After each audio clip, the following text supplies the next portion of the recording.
తెలంగాణ రాష్ట్రంలో మొట్టమొదటిసారి కౌన్సిల్కి నామినేట్ చేయబడ్డ కులం వ్యక్తిని నేను. ఆ కులాన్ని ఫస్ట్ టైం గౌరవ కేసీఆర్ గారు మరి నామినేట్ చేయడం జరిగింది. ఆ కులం మరి గ్రామానికి దూరంగా విసిరివేయబడ్డ కులం, చాలా చిన్న కులం. దానికి ఒక అవకాశం ఇచ్చింది ఆయన. నేను చిన్నప్పటికి వెళ్ళి అందరూ జీతాలు తీసుకొని సర్వీస్ చేస్తారు. జీతం లేకుండా సర్వీస్ చేసిన వ్యక్తిని 50 ఏళ్ళు ప్రజా జీవితంలో ఉన్నా.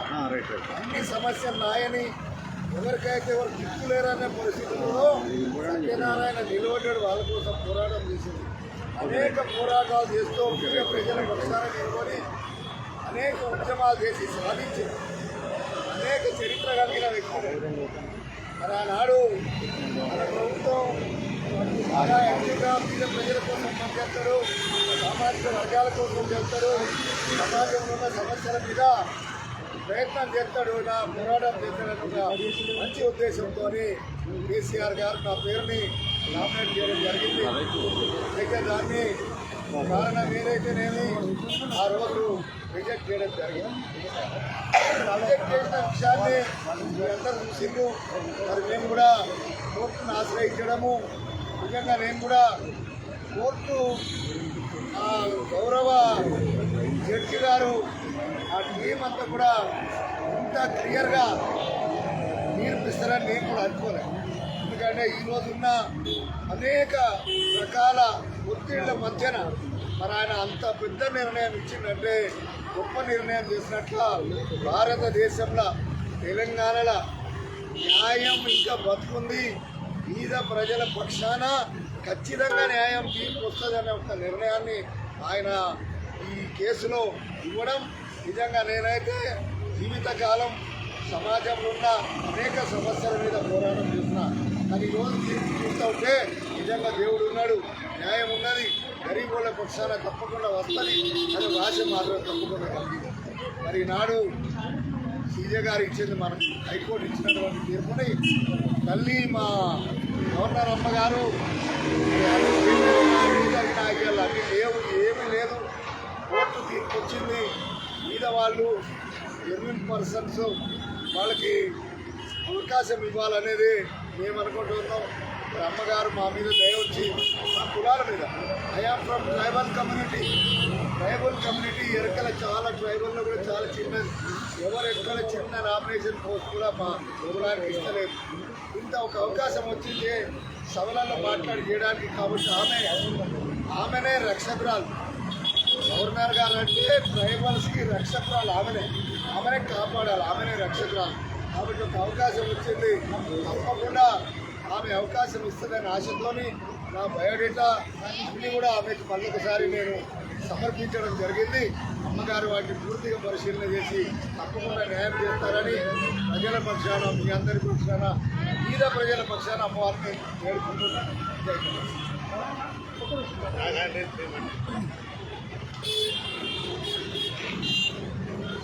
మిత్రులారా, మీడియా మిత్రులకు, తెలంగాణ సమాజానికి అందరికీ కూడా హృదయపూర్వకంగా నమస్కారం. మీ అందరికీ తెలిసిందే, తెలంగాణ తొలి ముఖ్యమంత్రి, భారత రాష్ట్ర సమితి అధ్యక్షులైనటువంటి శ్రీ కల్వకుంట్ల చంద్రశేఖరరావు గారు 31 జూలై 2023 నాడు జరిగినటువంటి ఒక క్యాబినెట్ సమావేశంలో గౌరవనీయులు ఎరుకల సామాజిక వర్గానికి, గిరిజన కుటుంబానికి చెందినటువంటి గౌరవనీయులు కుర్రా సత్యనారాయణ గారు, వారు ట్రేడ్ యూనియన్ లీడర్, అదేవిధంగా ఎరుకల సామాజిక వర్గ యొక్క అభ్యున్నతి కోసం, గిరిజన అభ్యున్నతి కోసం హక్కుల పోరాటం చేసినటువంటి ఒక సామాజిక యోధుడు కుర్రా సత్యనారాయణ గారిని, వారితో పాటు నన్ను కూడా ఆ రోజు గవర్నర్ కోటాలో ఎమ్మెల్సీల కోసం అని చెప్పని కౌన్సిల్ ఆఫ్ మినిస్టర్స్ మీటింగ్లో రిజల్యూషన్ చేసి ఆ రోజు వారు తీర్మానాన్ని గవర్నర్ గారి కార్యాలయానికి పంపడం అయింది. దాదాపు 55 రోజుల తర్వాత ఆ రోజు మేము ఎక్కడో శ్రీశైలంలో ఉన్నాం. 25వ తారీఖు నాడు, 25 సెప్టెంబర్ 23వ తారీఖు నాడు మేము శ్రీశైలం పోయినాం. ఆ శివుడన్న తొందరగా మాకు కరుణిస్తాడేమో, ఇన్ని రోజులు అయిపోయింది, మాకు ఆర్డర్ వస్తుందేమో అని చెప్పని శ్రీశైలం పోయి పొద్దుగాల అభిషేకం చేసుకొని పూజ చేసుకొని వచ్చి ఆ టిఫిన్ చేస్తున్నాం. మా గుండెల మీద రాళ్ళు పడ్డట్టుగా స్క్రోలింగ్స్ వస్తూ ఉన్నాయి. ఇట్లా రిజెక్ట్ అయింది అని చెప్పని ఆర్డర్ కూడా మేము మీడియాలో చూసినాం. 19th డేటెడ్, దాదాపు 49-50 రోజుల తర్వాత రిజెక్ట్ చేయబడ్డటువంటి ఒక ఆర్డర్ను మేము మీడియాలో చూసినాం. దాని తర్వాత మేము న్యాయం కోరుతూ 7వ తారీఖు డిసెంబర్ నెల 23వ సంవత్సరంలో, అంటే గత సంవత్సరం డిసెంబర్ 7వ తారీఖు నాడు మేమిద్దరం కలిసి మాకు న్యాయం చేయాలా, ఇది రాజ్యాంగ ఉల్లంఘన జరిగింది అని చెప్పని ఆ రోజు మేము కోర్టులో కేసు వేయటం అయింది. కోర్టులో కేసు వేసిన తర్వాత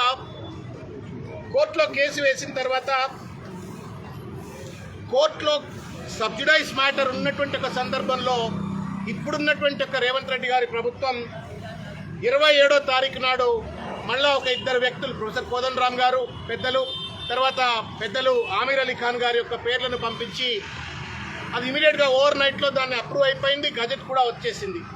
కోర్టు మొత్తం అంశాలన్నీ పరిశీలించిన తర్వాత, వాదోపవాదాలన్నీ విన్న తర్వాత తప్పనిసరిగా ఇది ఒక రాజ్యాంగ ఉల్లంఘన జరిగింది అని చెప్తూ 3 ప్రధానమైనటువంటి తీర్పులు ఇవ్వడం జరిగింది, అంశాలు ఇవ్వడం జరిగింది.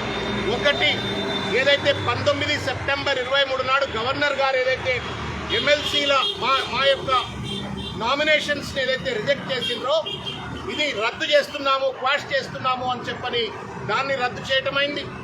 అదేవిధంగా కోర్టులో పరిశీలనలో ఉన్నటువంటి ఒక సందర్భంలో, కోర్టులో కేసు పెండింగ్లో ఉన్న సందర్భంగా ఈ ప్రస్తుత ప్రభుత్వం ఏదైతే ప్రొఫెసర్ కోదండరామ్ గారిని, అమీర్ అలీ ఖాన్ గారి యొక్క పేర్లను మళ్ళా ప్రతిపాదిస్తూ పంపిందో, ఈ తర్వాత గజెట్ ఏదైతే తీసుకొచ్చినారో వాళ్ళు నియమిస్తూ అది కూడా ఇల్లీగల్ అంటూ దాన్ని కూడా రద్దు చేయటమైంది. దాంతో పాటుగా ఒక మూల సూత్రాన్ని, రాజ్యాంగబద్ధమైనటువంటి ఒక న్యాయ మూల సూత్రాన్ని కోర్టు వారు చెప్పడమైంది. ఏమన్నారు అంటే, కౌన్సిల్ ఆఫ్ మినిస్టర్స్ ఏదైతే రిజల్యూషన్ పంపిస్తారో ఆ రిజల్యూషన్ గౌరవనీయులైనటువంటి హర్ ఎక్సలెన్సీ హానరబుల్ గవర్నర్ గారికి బైండింగ్ ఉంటుంది, తప్పనిసరిగా వారు అమలు చేయవలసిన అవసరం ఉంటుంది అని చెప్పని చట్టాన్ని చెప్పడం జరిగింది. ఈ సందర్భంలో కులాలకు చెందినటువంటి వాళ్ళం మా జీవితాన్ని పణంగా పెట్టి ప్రజల కోసం గత 16 సంవత్సరాలుగా, నేను దాదాపు 30-40 సంవత్సరాలుగా కుర్ర సత్యనారాయణ గారు పనిచేస్తా ఉన్నారు. మీకు చేతులెత్తి నమస్కారం చేస్తా ఉన్నామమ్మా, మాకు న్యాయం చేయండి. 16 సంవత్సరాలుగా విశ్రాంతంగా ప్రజా జీవితంలో ఉన్నాను నేను. ఆ రోజు కౌన్సిల్ ఆఫ్ మినిస్టర్స్ వాళ్ళు ఏదైతే మమ్మల్ని నియామకం చేసిండ్రో that was pretty much within the constitutional provisions. Article 175 ప్రకారంగా ఏదైతే ఎలిజిబిలిటీ క్రైటీరియా ఉంటుందో ఆ ఎలిజిబిలిటీ క్రైటీరియాను పూర్తిగా కూడా మేమిద్దరము కూడా దానికి అర్హులమే అని చెప్పిన ఆ రోజు కౌన్సిల్ ఆఫ్ మినిస్టర్స్ భావించడం జరిగింది. దాంతోపాటు ఆర్టికల్ 191 ప్రకారంగా మేము ఏ రకమైనటువంటి ఒక డిస్క్వాలిఫికేషన్కు కూడా మేము వర్తించము అని చెప్పని కూడా వాళ్ళు గుర్తించి ఆ రోజు ఆ తీర్మానం పంపడం అయింది. కారణాలు ఏమైనప్పటికీ కూడా మమ్మల్ని మేము తిరస్కరించబడ్డాం. చట్టసభలో ఈ పేద కులాలకు చెందిన బిడ్డలను అడుగు పెట్టేటువంటి ఒక మహత్తరమైనటువంటి అవకాశాన్ని మేము కోల్పోయినాం. రాజకీయాలకు వచ్చింది కాంట్రాక్టు చేయడానికో లేకపోతే ఇంకే రకమైన దందాలు చేయడం కోసం రాజకీయాలకు రాలా. రాజకీయాలకు వచ్చింది ప్రజలకు అండగా ఉండాలా, పేద ప్రజల జీవితాల్లో వెలుగులు నింపాలా, మానవ సేవే మాధవ సేవ అనేటువంటి ఒక మహోన్నతమైనటువంటి నమ్మకంతో, విశ్వాసంతో ఇది మా ధర్మం, ఇట్స్ డివైన్ కాల్ అని చెప్పని ఆ రోజు నేను ₹1,00,000 జీతాన్ని వదిలిపెట్టి పవన్ కళ్యాణ్ గారు వారి ప్రేరేపణతో, వారిపై ఉంటే విశ్వాసంతో ఆ రోజు రాజకీయాల్లోకి వచ్చినాను. నిరంతరంగా ప్రజల పక్షాన్ని కొట్లాడాను. ఆ రోజు ప్రజారాజ్యంలో ఉన్నా, లేదు తెలంగాణ ఉద్యమంలో కేసీఆర్ గారి నేతృత్వంలో పనిచేసిన, మళ్ళా కాంగ్రెస్ పార్టీలో ప్రతిపక్షంలో పనిచేశాను. ఇవాళ కూడా మళ్ళీ ప్రతిపక్షంలో పనిచేస్తా ఉన్నాము. ప్రజల గొంతుకుగా ఉన్నాము, ప్రజలకు సేవకులుగానే పనిచేస్తా ఉన్నాం. దాంతోపాటు కాసోజు ఫౌండేషన్ పేరు మీద, మా నాన్నగారి పేరు మీద పెట్టుకున్నట్టు ఒక ఫౌండేషన్ పేరు మీద పెద్ద ఎత్తున మేము కోవిడ్లో కావచ్చు మిగతా సందర్భాలలో సంఘ సేవ చేసినాము. తర్వాత ఇవాళ మాకు అడ్మిట్ వేయాలనే ఒక ప్రయత్నం చేస్తున్నట్టు ప్రస్తుత ప్రభుత్వ పెద్దలు గుర్తించాలి. నేను I'm producer of the film కుబుస్తం అనేటువంటి ఒక సినిమా. ఏ సినిమా అయితే నక్సల్స్తో చర్చలు చేస్తే మాత్రమే పరిష్కారం అవుతుందని చెప్పని సినిమా తీసినామో, ఏ సినిమాలు అయితే పల్లె కన్నీరు పెడుతుందో అని చెప్పని అయితే పాట పెట్టి సినిమా తీసినామో, 2 అంశాలు ఈరోజు ప్రభుత్వ పెద్దలు కూడా దయచేసి గుర్తుపెట్టుకోవాలని చెప్పని కోరుతా ఉన్నారు. నక్సల్స్తో చర్చలు అయితేనే హింసకు చరమగీతం పాడినట్టు అవుతుందని చెప్పని సూత్రంతో మేము ఆ రోజు సినిమా తీస్తే, రాజశేఖర రెడ్డి గారు ముఖ్యమంత్రి అయిన తర్వాత వాళ్లతో చర్చలు చేసిన విషయాన్ని మేము గుర్తిస్తా ఉన్నాం. అదేవిధంగా 2004లో కాంగ్రెస్ పార్టీ అధికారంలో రావడానికి కారణం మా పాటే. గోరెడ్డి వెంకన్న రాసినటువంటి ఒక పాట, మా సినిమాలో మేము పెట్టుకున్నటువంటి ఒక పాట, మళ్ళీ కన్నీరు పెడుతుందో కనిపించని గుర్తుందో అని చెప్పని ఆ పాటను ప్రచారాస్త్రంగా వాడుకుని 2004లో చంద్రబాబు నాయుడు ఓడించి కాంగ్రెస్ ప్రభుత్వం రాజశేఖర్ అధికారంలోకి వచ్చింది. ఆర్ట్స్లో కావచ్చు, పిహెచ్డి 1996లో పిహెచ్డి చేసినాను. ఉస్మానియా యూనివర్సిటీలో ఇన్స్టిట్యూట్ ఆఫ్ పబ్లిక్ ఎంటర్ప్రైజ్లో ప్రొఫెసర్గా పనిచేస్తాను, అసిస్టెంట్ ప్రొఫెసర్గా, సీనియర్ అసిస్టెంట్ ప్రొఫెసర్గా పనిచేస్తాను. ఈ పక్కనే ఉన్న అడ్మినిస్ట్రేటివ్ స్టాఫ్ ఆఫ్ ఇండియాలో పనిచేస్తాను. నిరంతరంగా ప్రజల సేవకుగా, ప్రజల గొంతుగా ఉన్నట్టుగా మేము కౌన్సిల్కి పోవడానికి అనర్హులు అని చెప్పని ఏ కారణం చేతనో జరిగింది. కానీ ఇవాళ కోర్టు వారు అన్ని విషయాలు పరిశీలించినారు. రాజ్యాంగపరమైనటువంటి విషయాలు కావచ్చు, లేకపోతే మాకున్నటువంటి ఎలిజిబిలిటీకి సంబంధించిన విషయం కావచ్చు, అన్నీ పరిశీలించిన తర్వాత ఇచ్చిన తీర్పును మేము అమ్మగారికి మా తల్లి లాంటిది గవర్నర్ గారు. నేను వారిని ఎప్పుడు కలిసినా కానీ అదే గౌరవంతో కలిసినాను. కాంగ్రెస్ పార్టీలో ఉన్న మిగతా సందర్భాలలో వచ్చి వినతి పత్రాలు ఇచ్చినప్పుడు ఒక తల్లిని చూసినట్టుగానే గౌరవించినాము. అట్లాగే మేము అన్వయించుకున్నాం. కాబట్టి అమ్మ మీకు చేతులెత్తి నమస్కారం చేసి విజ్ఞప్తి చేస్తూ ఉన్నాం. చిన్న కులాల నుండి అన్నీ వదులుకొని జీవితాన్ని వదులుకొని ప్రజల కోసం పనిచేస్తున్న మాకు హైకోర్టు తీర్పును అమలు చేసి మాకు న్యాయం చేసి ప్రజలకు మరింతగా సేవ చేసేటువంటి ఒక అవకాశం చట్టసభ ప్రవేశం కల్పించివ్వండి. మీ పేరుకు కానీ మీ నిర్ణయానికి కానీ ఎట్టి పరిస్థితుల్లో ఎక్కడా కూడా ఏ రకమైనటువంటి ఒక విఘాతం కలుగజేయము. తప్పనిసరిగా మీ నిర్ణయానికి గౌరవం వచ్చే విధంగా, ఆ కుర్చీకి ఎమ్మెల్సీ పదవికి గౌరవం వచ్చే విధంగా చట్టసభలో పనిచేస్తాం, సమాజంలో పనిచేస్తాం, సమాజ హితం కోసం పనిచేస్తాము. మీకు ఆశ్వాసన ఇస్తూ చేతులెత్తి మీ ద్వారా గవర్నర్ గారికి చేతులెత్తి నమస్కారం చేస్తూ విజ్ఞప్తి చేస్తా ఉన్నాం. హైకోర్టు తీర్పును దయచేసి అమ్మ అమలు చేయండి. మమ్మల్ని, మా వర్గాలను దయచేసి ఆదుకోవాలా, రాజ్యాంగాన్ని కాపాడాలని చెప్పని. రాజ్యాంగం అంటది purest of the poor are the darlings of the constitution అని చెప్పనంటది. పేద వర్గాలకు చెందినటువంటి వాళ్ళు చట్టసభల్లో అడుగు పెట్టాలంటే ఇవాళ కోటాను కోట్ల రూపాయలు ఖర్చు పెట్టాలా. కమర్షియలైజ్ పాలిటిక్స్, కాంపిటేటివ్ పాలిటిక్స్, ఇటువంటి ఒక పరిస్థితుల్లో ఒక ఎరుకల కులానికి చెందిన ఆయన, ఒక విశ్వకర్మ కులానికి చెందిన ఆయనను కేసీఆర్ గారు నామినేట్ చేస్తున్నారు. దయచేసి అమ్మ, మాకు మెరిట్ ఉంది, మాకు చిత్తశుద్ధి ఉంది, సమాజం కోసం సేవ చేయాలని చెప్పని కోరుకుంటున్నాము. ఆ ఆకాంక్షతో ప్రజల్లో ఉన్నాము. గౌరవించి మాకు న్యాయం చేయమని చెప్పని వినమ్రంగా శిరస్సు వచ్చి నమస్కారం చేస్తూ చేతులెత్తి నమస్కారం చేసి విజ్ఞప్తి చేస్తాము.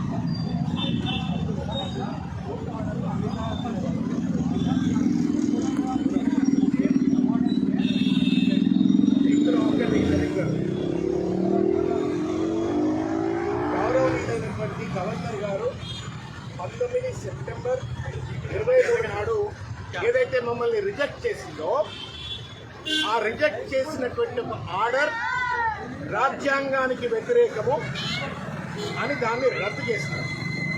ఒకటి. రెండవది, ప్రస్తుత ప్రభుత్వం రేవంత్ రెడ్డి గారి ప్రభుత్వం ఏదైతే కోదండరామ్ రెడ్డి గారిని, తర్వాత అమీర్ అలీ ఖాన్ గారిని ఏదైతే ప్రపోజల్స్ పంపినారో కోర్టులో పెండింగ్ ఉన్న సందర్భంగా, వాదోపవాదాలు జరుగుతున్నటువంటి సందర్భంగా ఈ యొక్క నియామకాలు చేపట్టినారు కాబట్టి దాన్ని కూడా రద్దు చేసినారు. దీంట్లో స్పిరిట్ ఏంటంటే, if one action is illegal, all consequential actions also will be termed as illegal. ఒక్కటిది కనుక ఒకవేళ అనైతికమైనట్టయితే, రాజ్యాంగానికి వ్యతిరేకమైనట్టయితే, అన్లాఫుల్ అయినట్టయితే తదుపరి చర్యలన్నీ కూడా అనైతికమవుతాయి. కాబట్టి అది రద్దు చేయటం. మధ్యలో మిగిలింది ఏంటి అంటే మా ప్రపోజల్. అది ఆ లెటర్ రద్దు అయితే ఏమవుతుంది, మా ప్రపోజల్ ప్రాణం వచ్చింది. ఇవాళ ప్రపోజల్ గౌరవనీయులు గవర్నర్ గారి ఒక టేబుల్ పై వచ్చింది, ప్రాణం వచ్చింది. మాకు ప్రాణం పోయేమంటున్నారు, మాకు న్యాయం చేయండి, కోర్టు ఆదేశం. వారు కోర్టు వారు కూడా స్పష్టంగా చెప్పినారు. వారు ఏమన్నారు, we are hopeful and we trust that భవిష్యత్తులో ఈ అంశం పైన రాజ్యాంగం ప్రకారమే నడుచుకుంటారు అని చెప్తున్నారు. కాబట్టి మేము గవర్నర్ గారు తల్లి సమానమైనటువంటి మాతృ సమానమైనటువంటి గవర్నర్ గారికి చేతులకి నమస్కారం చేసి విజ్ఞప్తి చేస్తా ఉన్నాం.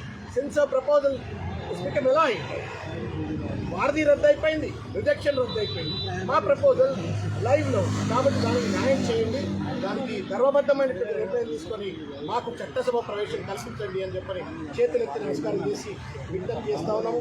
అనేక కష్ట నష్టాలు అనుభవించి ఇక్కడికి వచ్చినాం. సరే, పదవుల కోసం కాదు, కానీ ఈ పదవి అనేటువంటిది మేము ఇన్నేళ్లు పడ్డ కష్టానికి ఒక బలం. రెండవది, ఇంకా బలంగా ప్రజల కోసం కొట్టడం. ఈ 16 సంవత్సరాలు చాలామంది అంటుంటారు పార్టీలు మారింది. ఏ పార్టీ మారినా మేమే కాంట్రాక్ట్లు కొట్టుకోలేదు, లేకపోతే పదవులు సంపాదించలేదు. ప్రజల కోసమే ఉన్నాం. ఇవాళ కూడా ప్రజల కోసం ఉన్నాం. కాంగ్రెస్లో ఉన్న ప్రజల కోసమే ఉన్నాం. ఇవాళ టీఆర్ఎస్లో ప్రతిపక్షాలు ఉంటే అట్లే ఉన్నాం. తెలంగాణ ఉద్యమంలో అట్లే ఉన్నాం. గతంలో అట్లే ఉన్నాం. ఇవాళ మేమిద్దరం కూడా భవిష్యత్తులో తల్లి గవర్నర్ గారు సానుకూల నిర్ణయం తీసుకుంటే ఇంకా బలంగా ప్రజల కోసం కొట్లాడతామని చెప్పి సందర్భంగా తెలియజేస్తాను.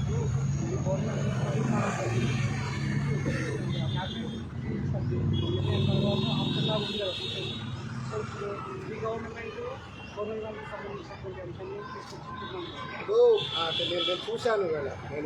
నేను I don't want to get deeper in to that discussion. ఒక విషయం మాత్రం వాస్తవం, రాజ్యాంగం అనేటువంటిది సుప్రీం. ముఖ్యమంత్రులు కాదు, మంత్రులు కాదు, వ్యక్తులు కాదు, సంస్థలు కూడా కాదు. ఆ సంస్థలు వ్యక్తులు అందరిపైన ఉన్నటువంటిగా భారత రాజ్యాంగం. అది గొప్పది. భారత రాజ్యాంగంలో ఎక్కడన్నా ఈ పార్టీ కౌన్సిల్ ఆఫ్ మినిస్టర్, ఆ పార్టీ కౌన్సిల్ ఆఫ్ మినిస్టర్ ఉందా? It is council of minister. ఆ రోజు ఆ కౌన్సిల్ ఆఫ్ మినిస్టర్ పంపినటువంటి ఒక ప్రపోజల్ను ఎప్పుడైతే తిరస్కరణ గురి కాబడిందో, ఆ తిరస్కరించడం ఏదైతే ఉందో అది రాజ్యాంగానికి, చట్టానికి వ్యతిరేకం అని చెప్పిన తర్వాత you have to decide on that. అది డిసైడ్ అయిన తర్వాత then subsequent actions can be considered. నేను కోదండరామ్ గారికి పోతానంటే, అమీర్ అలీ ఖాన్ గారికి పోతానంటున్నా. They have their own merits, they have their own right also. But the question is, మేము ముందు వరుసలో నిలబడ్డాం. మమ్మల్ని రాజ్యాంగానికి వ్యతిరేకంగా తిరస్కరించబడ్డాము అని కోర్టు చెప్తుంది. మరి మాకెవరు న్యాయం చేయాలా? మేము పేద వర్గాలు ఉన్నాం. మా గురించి ఎవరు మాట్లాడాలా? కోర్టు చెప్పింది వీళ్ళకి న్యాయం చేయండి. న్యాయం చేయవలసిన దాన్ని మా గవర్నర్ గారు. కాబట్టి మా దగ్గరకు వచ్చి విజ్ఞప్తి చేసి వాళ్ళ నమస్కారం చెప్తూ థ్యాంక్ యూ.